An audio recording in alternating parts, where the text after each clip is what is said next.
ધોરણ 10 વિષય વિજ્ઞાન એમાં જીવ વિજ્ઞાનના વિભાગમાં પ્રકરણ 8 ની અંદર આપણે સજીવો કેવી રીતે પ્રજનન કરે છે એનો વિગતવાર આપણે અભ્યાસ કર્યો।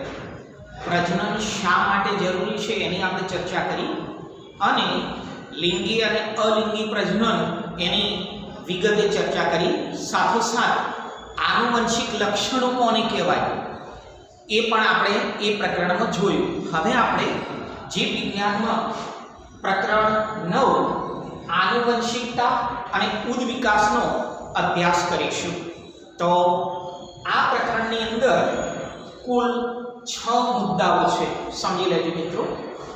એમાં 9.1 પ્રજનન દરમિયાન ભિન્નતાઓનું સંચયન, 9.2 આનુવંશિકતા, 9.3 ઉદ્વિકાસ, 9.4 જાતિ નિર્માણ, 9.5 ઉદ્વિકાસ અને વર્ગીકરણ અને 9.6 ઉદ્વિકાસની પ્રગતિને સમાન ન ગણવું જોઈએ। આ 6 મુદ્દાઓ પૈકી આ વર્ષ પૂરતો અભ્યાસક્રમની અંદર 3 મુદ્દાઓને કેન્સલ કરેલા છે। એટલે આ વર્ષની બોર્ડની પરીક્ષામાં આ 3 મુદ્દાઓમાંથી કોઈ પણ પ્રકારનો નિબંધલક્ષી અથવા હેતુલક્ષી પ્રશ્નો પૂછાશે નહીં। તો આ 6 માંથી આપણે જે 3 મુદ્દાઓ મહત્વના આ વર્ષ પૂરતા રાખેલા છે એનો અભ્યાસ આપણે આ પ્રકરણમાં કરીશું। તો એમાં પહેલો જે મુદ્દો છે 9.1 એ આપણે ભણવાનો નથી।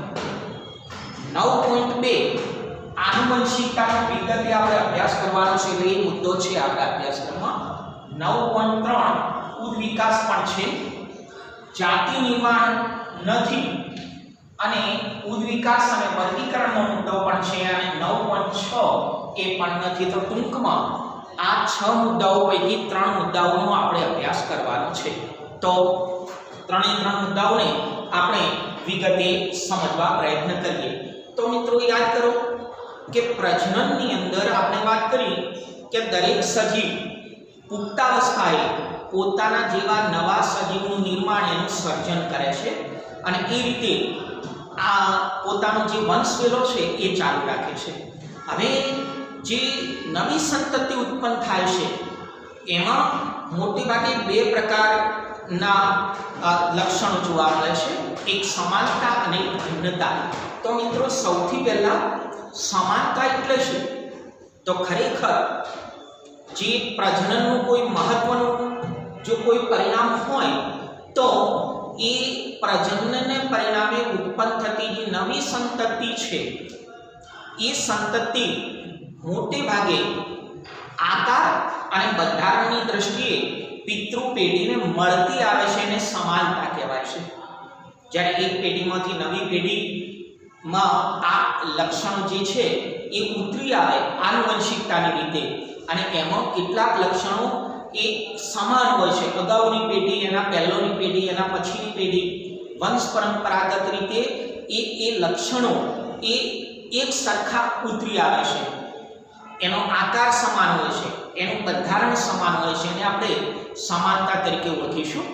પણ કેટલીક વખત જ્યારે ડીએનએ છે એ ડીએનએ દ્વારા જ્યારે એની પ્રતિકૃતિનું સર્જન થાય છે, નવી પ્રતિકૃતિ બને છે, એ વખતે સહેજ ખામી કે થોડોક પણ જો ફેરફાર થાય તો એને પરિણામે જે નવી સંતતિ, જે નવું બાળક છે એ પૂર્ણ રૂપે પિતૃ જેવું દેખાતું નથી, આને ભિન્નતા કહેવાય।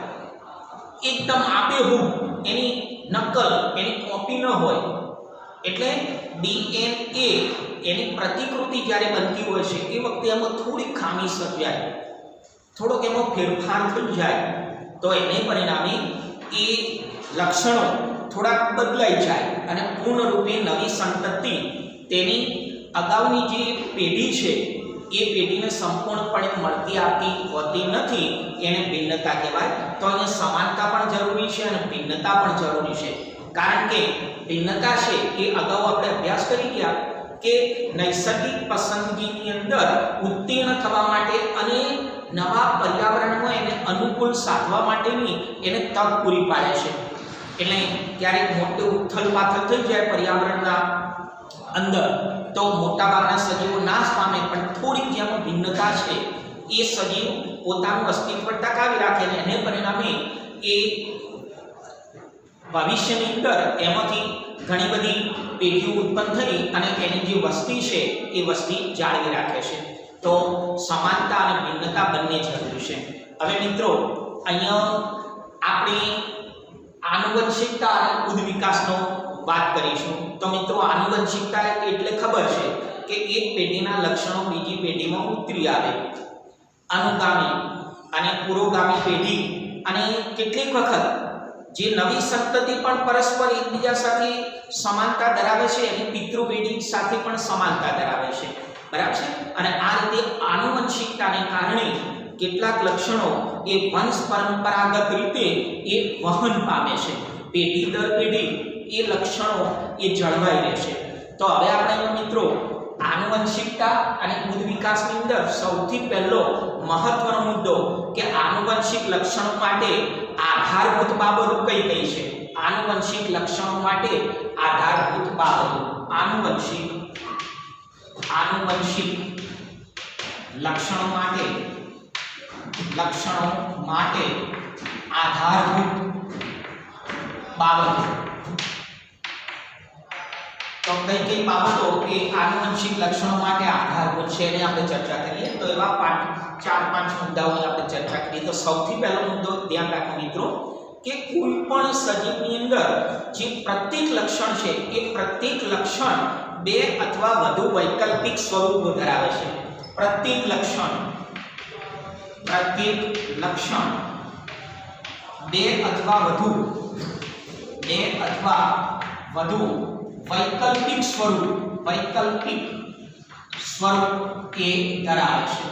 ઓછામાં ઓછા બે કે એનાથી વધુ પ્રત્યેક લક્ષણ એ બે સ્વરૂપો ધરાવે. ઓછામાં ઓછા બે સ્વરૂપો.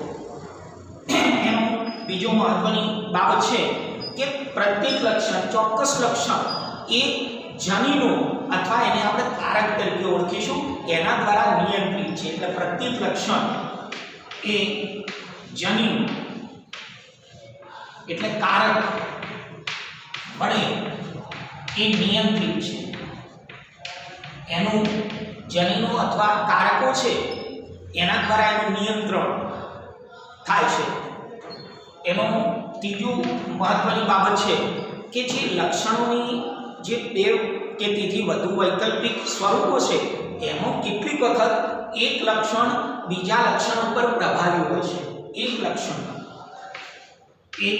લક્ષણ બીજા પર પ્રભાવી હોય છે. એટલે કેટલીક વખત વારસામાં બંને લક્ષણ મળ્યા હોય એની પિતૃ પેઢીમાંથી, પણ એ બંને લક્ષણના સ્વરૂપોમાંથી એક લક્ષણ પ્રગટ થાય અને બીજું લક્ષણ પ્રગટ થાય નહીં. એટલે ટૂંકમાં એક લક્ષણ બીજા ઉપર પ્રભાવી છે. આ પણ એક બહુ મહત્વની બાબત છે. હવે કેટલીક વખત જે લક્ષણ પ્રગટ થયું ન હોય, એની અભિવ્યક્ત થયું ન હોય, એ એકાદ બે પેઢી સુધી એ પ્રચ્છન્ન રહે અને ભવિષ્યની અંદર એ અભિવ્યક્ત થઈ શકે. એટલે અભિવ્યક્ત થયેલું ન લક્ષણ, અભિવ્યક્ત એટલે પ્રગટ, અભિવ્યક્ત ન થયેલું લક્ષણ ભવિષ્યમાં એ પ્રગટ થઈ શકે છે. એટલે અભિવ્યક્ત થઈ શકે છે, પ્રગટ થઈ શકે છે. એટલે કેટલાક લક્ષણો એવા છે કે એક બે પેઢી સુધી એ પ્રચ્છન્ન રહે, એ પ્રગટ ન થાય, પણ 2-3 પેઢી પછી પણ એ સુષુપ્ત અવસ્થામાં કે પ્રચ્છન્ન રીતે રહેલું હોય તો એ ક્યારેક અમુક ભવિષ્યની અંદર ગમે તે પેઢીમાં એ પ્રગટ થઈ શકે છે. આ પણ એક બહુ મહત્વની બાબત છે. હવે જે લક્ષણોના બે વૈકલ્પિક સ્વરૂપો છે એ બંનેનું પ્રમાણ એક સરખું હોવું જરૂરી નથી. એમાં એક લક્ષણ કેટલીક વખત બીજા કરતાં વધુ પ્રમાણમાં પણ જોવા મળે. એક લક્ષણ બીજા કરતાં વધુ પ્રમાણમાં વધુ પ્રમાણમાં પણ જોવા મળી શકે એટલે બંનેનું પ્રમાણ એક સરખું હોવું જરૂરી નથી બરાબર છે એક લક્ષણ બીજા કરતાં વધુ જોવા મળે બે વૈકલ્પિક સ્વરૂપોમાંથી દાખલા તરીકે આપણે એક ઉદાહરણ લઈએ કે ભાઈ મનુષ્યની અંદર જે કાનની ગૂંઠ છે કાનની ગૂંઠ એટલે કર્ણપલ્લવનો નીચેનો ભાગ તો કાનની ગૂંઠ આપણને બે સ્વરૂપે જોવા મળે છે એક મુક્ત કાનની ગૂંઠ મુક્ત છૂટી અને એક જોડાયેલી કાનની ગૂંઠ આપણે જુદા જુદા મનુષ્યનું નિરીક્ષણ કરશું કાનની ગૂંઠ તો બે પ્રકારની જોવા મળશે મુક્ત અને જોડાયેલી તો તમે એનું પ્રમાણ જોશો તો મુક્ત કાનની ગૂંઠવાળા મનુષ્યોનું પ્રમાણ વધુ હશે અને જોડાયેલાનું પ્રમાણ ઓછું હશે એનો અર્થ એ થયો કે કોઈ પણ લક્ષણના જે બે વૈકલ્પિક સ્વરૂપ છે બંનેનું પ્રમાણ એક સરખું હોવું જરૂરી નથી બરાબર છે એકનું પ્રમાણ વધુ હોઈ શકે બીજાનું પ્રમાણ ઓછું હોઈ શકે ક્યારેક સરખા પણ હોઈ શકે પણ સરખા હોવું જરૂરી નથી હવે જુઓ મિત્રો સામાન્ય રીતે લિંગી પ્રજનનમાં જે નવી સંતતિ પેદા થાય છે એ નવી સંતતિની અંદર પિતૃ અને માતૃ બંને પક્ષોથી એનું જે જનીનિક દ્રવ્ય છે એનું જે આનુવંશિક દ્રવ્ય છે એ નવી સંતતિની અંદર એક સ્થાનાંતરણ પામે છે એનો અર્થ કે નવી સંતતિ બંને જે જનીન દ્રવ્યો છે બંનેના જનીન દ્રવ્યો એટલે નવી સંતતિમાં જે પિતૃપક્ષના જે બંને પિતૃ એટલે નર અને માદા નર અને માદા બંનેના ડીએનએ દ્રવ્યો એ સ્થળાંતર પામે છે એટલે એની અંદર સ્થાનાંતરણ એ પામે છે સ્થાનાંતરણ પામે છે પરંતુ એ બંનેમાંથી ઘણી વખત એકનું જે જનીન દ્રવ્ય છે એ વધુ પ્રભાવી હોય છે બરાબર છે એનાથી નવી પેઢી પ્રભાવિત હોય છે એ લક્ષણ પ્રગટ થાય છે અને એકનું એ જે લક્ષણ છે એ જનીન દ્રવ્ય દ્વારા એ પ્રભાવિત થતું હોતો નથી તો ટૂંકમાં આનુવંશિક લક્ષણો માટે મહત્વની બાબતો ફરી આપણે ચર્ચા કરી લઈએ આનુવંશિકતા એટલે કેટલાક લક્ષણો એક પેઢીમાંથી બીજી પેઢીમાં ઉતરી આવે એનું વહન થાય એને આપણે આનુવંશિક લક્ષણો કહેવાય બરાબર છે કેટલીક વખત ચામડીનો રંગ છે વાળનો પ્રકાર છે કીકી છે આ બધી બાબતો છે એ આનુવંશિક લક્ષણો છે તો અહીંયા સૌથી પહેલું પ્રત્યેક લક્ષણ બે અથવા વધુ વૈકલ્પિક સ્વરૂપો ધરાવે છે અને આપણે વાત કરી કે કાનની ગૂંઠ તો એના બે વૈકલ્પિક સ્વરૂપો એક છૂટી કાનની ગૂંઠ મુક્ત કાનની ગૂંઠ અને જોડાયેલી કાનની ગૂંઠ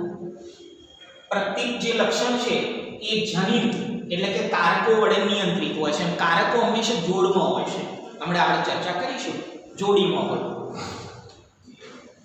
એક લક્ષણ બીજા ઉપર પ્રભાવી હોય એટલે બંને બે વૈકલ્પિક સ્વરૂપ હોય તો નવી પેઢીમાં નવી સંતતિની અંદર બંને લક્ષણો એ ઉતરી આવે એવું જરૂરી નથી એક લક્ષણ બીજા ઉપર પ્રભાવી હોય એટલે એક લક્ષણ પ્રગટ થાય અને એનું બીજું વૈકલ્પિક સ્વરૂપ પ્રગટ ન પણ થાય ત્રીજા નંબરની અંદર અભિવ્યક્ત ન થયેલું લક્ષણ એ ભવિષ્યની અંદર પ્રગટ થઈ શકે છે કેટલાક લક્ષણો એવા છે કે આપણને 2-3 પેઢી સુધી જોવા ન મળે પણ એના પછીની પેઢીની અંદર પણ જે પ્રચ્છન્ન અથવા સુષુપ્ત અવસ્થામાં જે લક્ષણ રહેલું છે એ લક્ષણ પ્રગટ થઈ શકે છે નવી સંતતિમાં નર અને માદા બંનેના ડીએનએ દ્રવ્યો એ સ્થાનાંતરણ પામે છે કારણ કે લિંગી પ્રજનનની અંદર યાદ કરો એમાં જે જનન કોષો છે પ્રજનન કોષો છે એ અર્ધીકરણથી એ સર્જન પામે છે એટલે એનું વિભાજન થાય છે માટે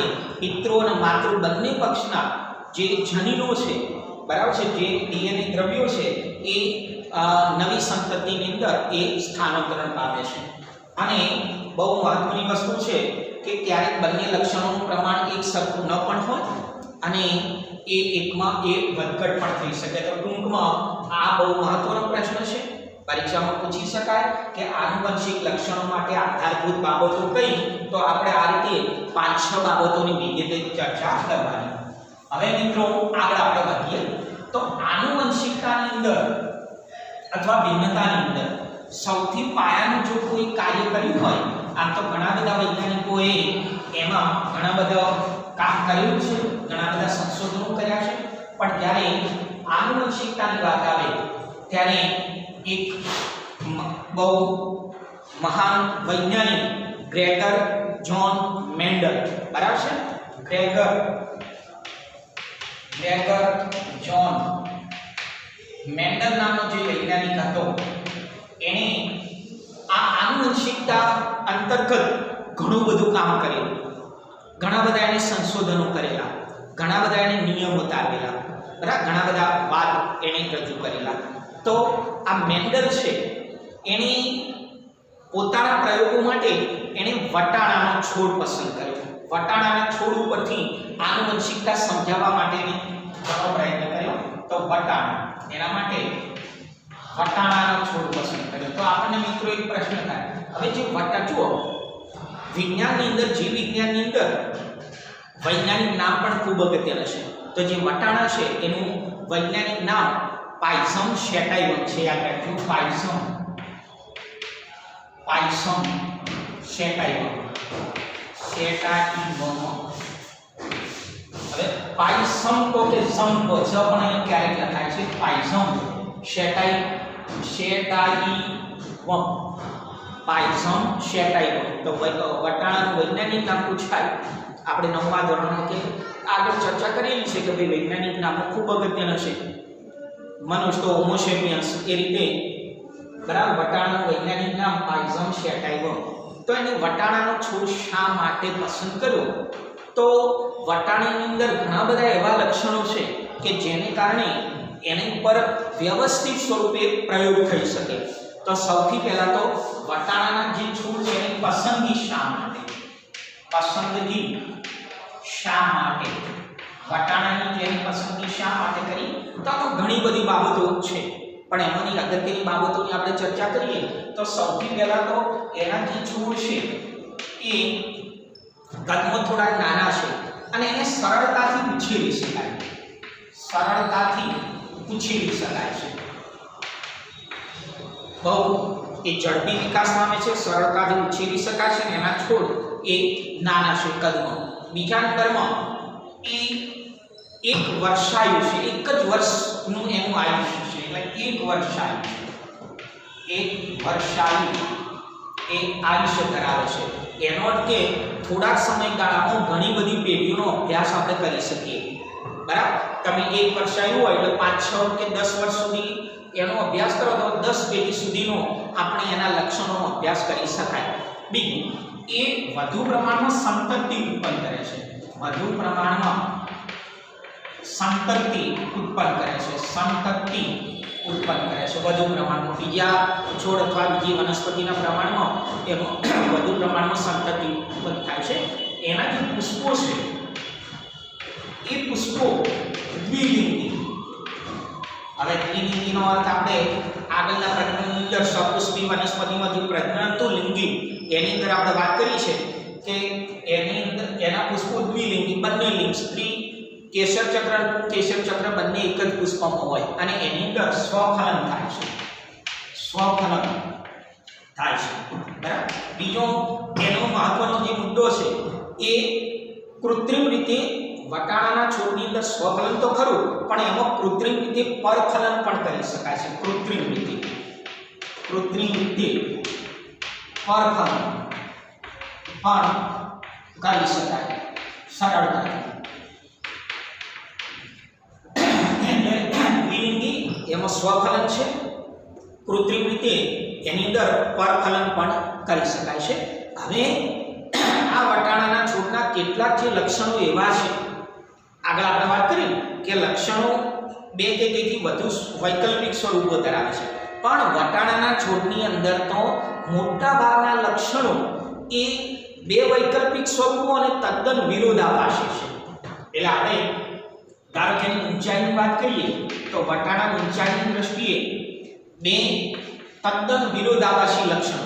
કેટલાક છોડ એકદમ ઊંચા અને કેટલાક છોડ નીચા, આ 2 જ વિરોધાભાસી લક્ષણો ધરાવશે. મધ્યમ પ્રકારનો એનો છોડ હોતો નથી, એટલે ઊંચા અને નીચા એ એનું ઊંચાઈનું લક્ષણ બે રીતે અભિવ્યક્ત થાય છે, તદ્દન વિરોધાભાસી. એક છોડ ઊંચા એક પ્રકારના, બીજા નીચા, વચ્ચેનો મધ્યમ કે એવો કોઈ છોડ હોતો નથી. બીજા નંબરની અંદર એનો જે પુષ્પનો રંગ છે એ પણ પુષ્પનો રંગ એ પણ બે વિરોધાભાસી સ્વરૂપો એ ધરાવે છે. સામાન્ય રીતે એનો પુષ્પનો રંગ કાં તો સફેદ હોય અને કાં તો જાંબલી, એટલે સફેદ અથવા જાંબલી, સફેદ અથવા જાંબલી, એમાં બે જ પ્રકારના પુષ્પોનો રંગ હોય છે, બરાબર. તો પુષ્પનો રંગ સફેદ અથવા જાંબલી. એ પ્રમાણે એના બીજ છે, બીજનો આકાર. ચાલો, બીજનો આકાર. તો બીજનો આકાર પણ બે જ પ્રકારનો હોય છે, તદ્દન વિરોધાભાસી. કેટલાક બીજ એ ગોળ હોય છે, ગોળ, અને કેટલાક બીજ એ ખરબચડા હોય છે. ચાલો, એ પ્રમાણે જે બીજ છે એ બીજનો રંગ પણ બે વૈકલ્પિક સ્વરૂપો ધરાવે છે, વિરોધાભાસી. બીજનો રંગ તો એ સામાન્ય રીતે પીળો અને લીલો, એમ બે જ પ્રકારનો એ બીજનો રંગ એ ધરાવે છે. એ પ્રમાણે પુષ્પનું સ્થાન, તો આપણે પુષ્પનો રંગની વાત કરી, એમ જે પુષ્પનું સ્થાન છે એ પણ બે જગ્યાએ જોવા મળે છે. એક કક્ષીય ભાગમાં અને બીજું એનો જે અગ્રસ્થ ટોચનો ભાગ છે એની અંદર એ જોવા મળે છે.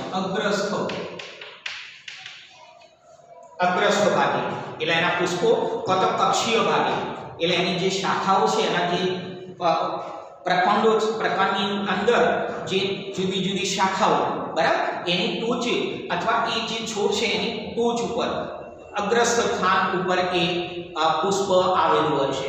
એના સિવાય એનો બીજાવરણ છે, એનો શીંગનો આકાર છે, એનો શીંગનો રંગ છે, બરાબર. બીજાવરણ, શીંગનો આકાર, શીંગનો રંગ વગેરેમાં પણ એ તદ્દન વિરોધાભાસી લક્ષણ ધરાવે છે. આ સિવાય ઘણા લક્ષણો છે કે જેને કારણે એનો અભ્યાસ આનુવંશિકતા બાબતમાં વ્યવસ્થિત કરી શકાય. માટે જે ગ્રેગર જોન મેન્ડલ છે એને વટાણાના છોડ ઉપર આનુવંશિકતા અંતર્ગત ઘણા બધા પ્રયોગો કર્યા. તો શા માટે વટાણાના છોડની પસંદગી કરી, તો ફરી આપણે જોઈ લઈએ.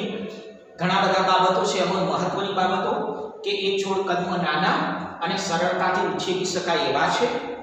1 વર્ષાયુ ઉંમર ધરાવે છે, 1 જ વર્ષની આયુષ્ય છે, એટલે ટૂંકા સમયગાળામાં ઘણી બધી પેઢીઓનો લક્ષણોનો અભ્યાસ કરી શકાય.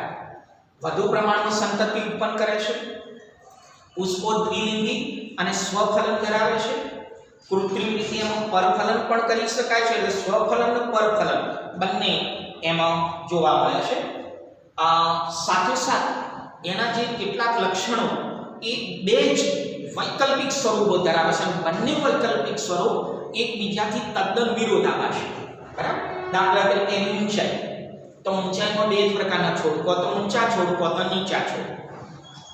પુષ્પનો રંગ તો બે જ પ્રકારનો રંગ, કો તો સફેદ અથવા જાંબલી.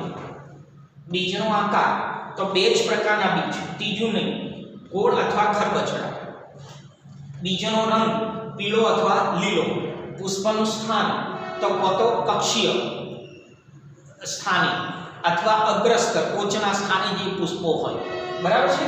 એના સિવાય બીજાવરણ, શીંગનો આકાર, શીંગનો રંગ વગેરે બાબતની અંદર પણ એ તદ્દન વિરોધાભાસી બે જ વૈકલ્પિક સ્વરૂપો ધરાવતો હોવાથી મેન્ડલે પોતાના પ્રયોગો માટે વટાણાનો છોડ પસંદ કર્યો. હવે આપણે આ વટાણાના છોડની અંદર 2 થી 3 પ્રયોગોની આપણે ચર્ચા કરીશું.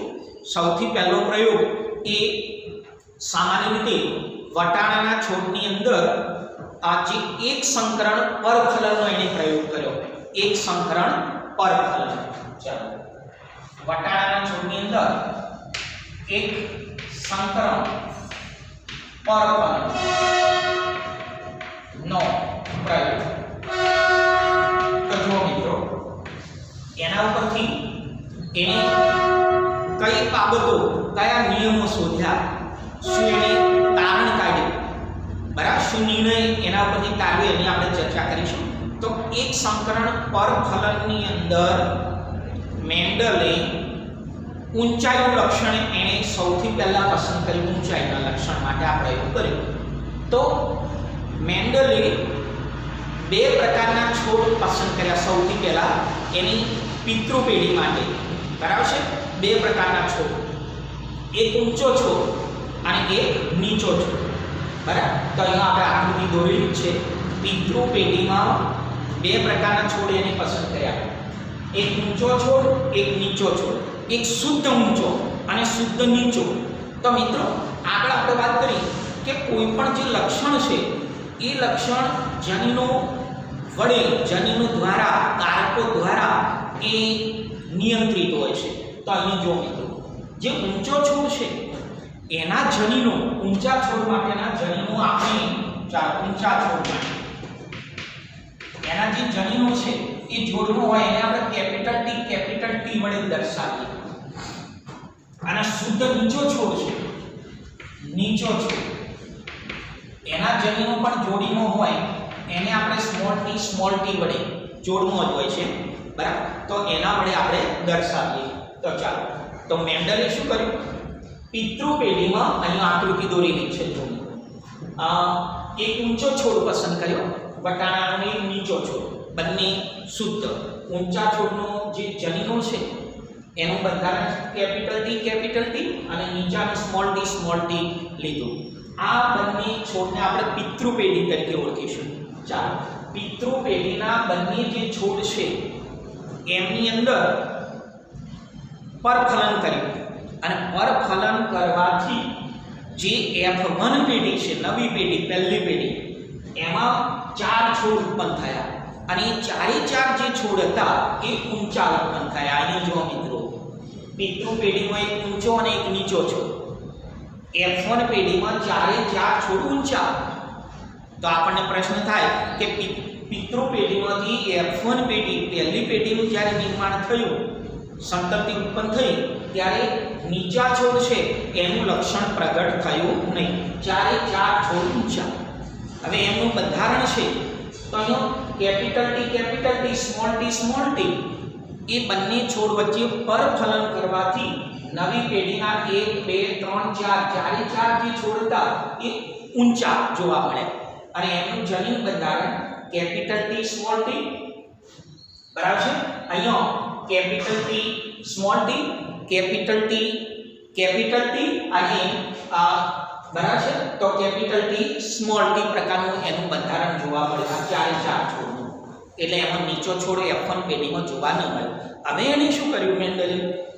F1 પેઢીના જે છોડ હતા એમનામાંથી કોઈ પણ બે છોડ વચ્ચે એને સ્વફલન કરાયું અને સ્વફલન કરવાથી ફરીથી જે ચાર છોડ ઉત્પન્ન થયા એ ચાર છોડ પૈકી 3 છોડ ઊંચા જોવા મળ્યા અને એક છોડ નીચો જોવા મળ્યો.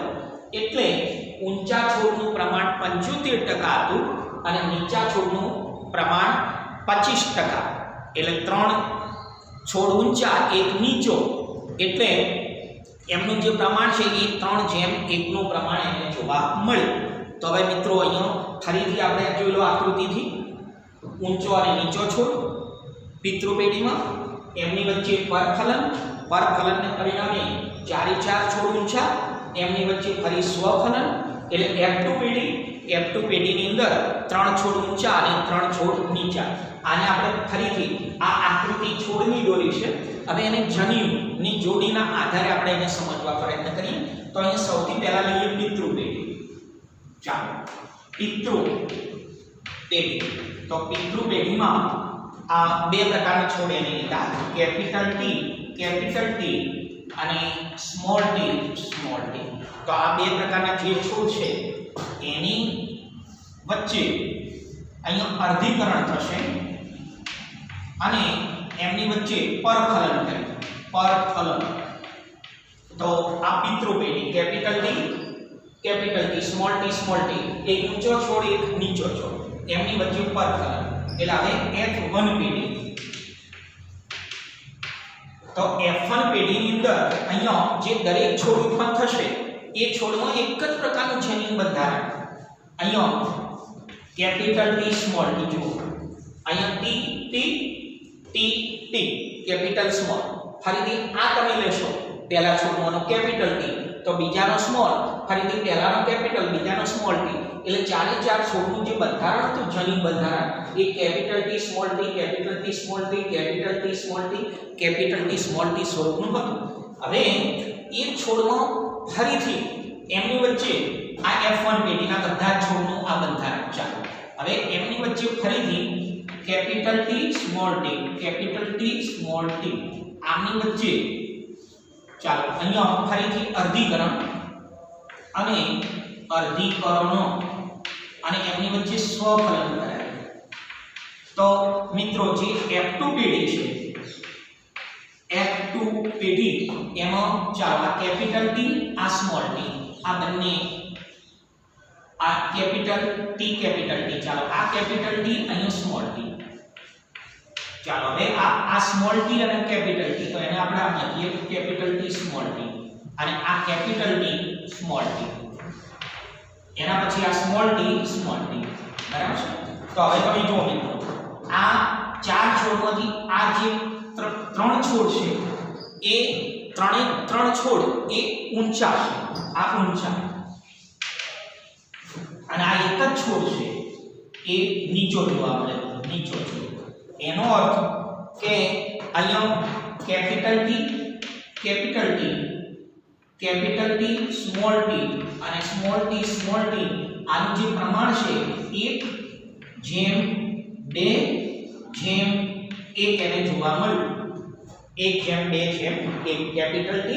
કેપિટલ ટી સ્મોલ ટી તો હવે તમે મિત્રો જો આ ત્રણ પેઢીની આપણે ચર્ચા કરીએ તો આનો જે ઊંચાપણું નીચાપણું એ બંને જે વિરોધાભાસી લક્ષણો છે એમાં કઈ રીતે પ્રભાવી લક્ષણ અને કઈ રીતે પ્રચ્છન્ન લક્ષણ બને એની આપણે ચર્ચા કરીએ તો જુઓ મિત્રો અહીંયા આપણે શરૂઆતની અંદર કેપિટલ ટી છોડને ઊંચો અને સ્મોલ ટી ને નીચો કીધો હવે નવી પેઢી F1 પેઢીમાં કેપિટલ ટી સ્મોલ ટી એ ચારે ચાર છોડ ઊંચા થયા એનું આપણે અનુમાન શું કરી શકીએ કે ભાઈ છોડના ઊંચાપણા માટે જે જનીનોની બંને જોડ છે કેપિટલ અથવા સ્મોલ વાળી તો એમાંથી માત્ર એક જ કેપિટલ ટી જનીનની હાજરીથી છોડમાં ઊંચાપણાનું લક્ષણ પ્રગટ થાય છે એટલે બંને કેપિટલ ટી કારકો જનીનો હોવા જરૂરી નથી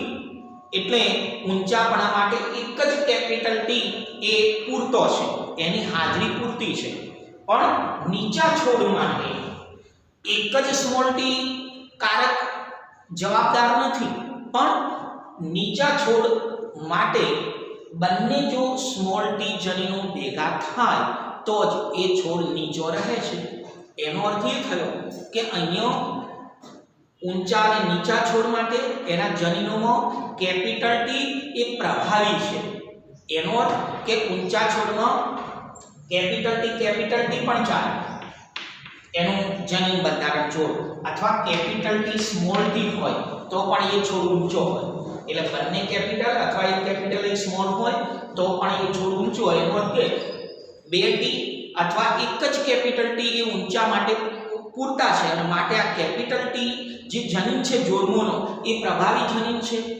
એટલે બેમાંથી એક પણ જો કેપિટલ આવી જાય તો એ છોડ ઊંચો થશે હવે નીચા છોડ માટે એક જ સ્મોલ ટી નહીં ચાલે જનીન બરાબર છે એ જોડના બંને જો સ્મોલ ટી જનીનો ભેગા થશે તો જ એ છોડ નીચો હશે એનો અર્થ કે સ્મોલ ટી એ પ્રચ્છન્ન જનીન છે તો જુઓ અહીંયા F1 પેઢીમાં એ પ્રચ્છન્ન જનીનની કોઈ અસર જોવા ન મળે પણ F2 પેઢીમાં તો આગળ આપણે એની જે કેટલીક મહત્વની બાબતો એ વખતે ચર્ચા કરી હતી કે કેટલીક વખત પ્રચ્છન્ન જનીન 2-3 પેઢી સુધી એ સુષુપ્ત અવસ્થામાં એ પ્રગટ થતો નથી એની અભિવ્યક્તિ જોવા મળતી નથી પણ ગમે ત્યારે પાછળની પેઢીમાં પણ એ લક્ષણ પ્રગટ થઈ શકે છે તો અહીંયા પણ આ પિતૃ પેઢી પ્રથમ પેઢી અને બીજી પેઢી એમાં ઊંચા અને નીચાપણાના લક્ષણોને આ મેન્ડેલે જે રીતે પ્રયોગ કર્યો એ રીતે આપણે વિગતવાર એનો અભ્યાસ કર્યો બરાબર તો અહીંયા પ્રભાવી જનીન જોડમોનો એક જ જનીન હોય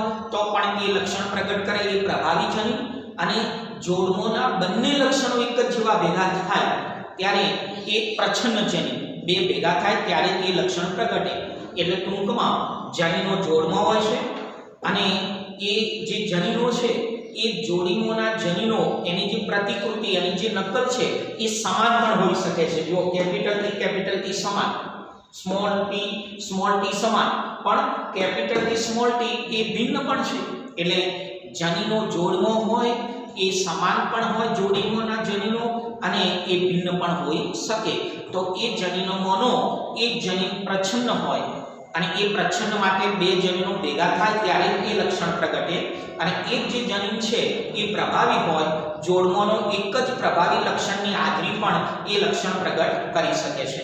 તો હવે આ મેન્ડેલે કરેલા દ્વિસંકરણ બે લક્ષણો ભેગા થાય અને એ નવી પેઢીમાં એ ક્યારે પ્રભાવી ક્યારે પ્રચ્છન્ન બને છે એની ચર્ચા આપણે નવા ક્લાસમાં કરીશું.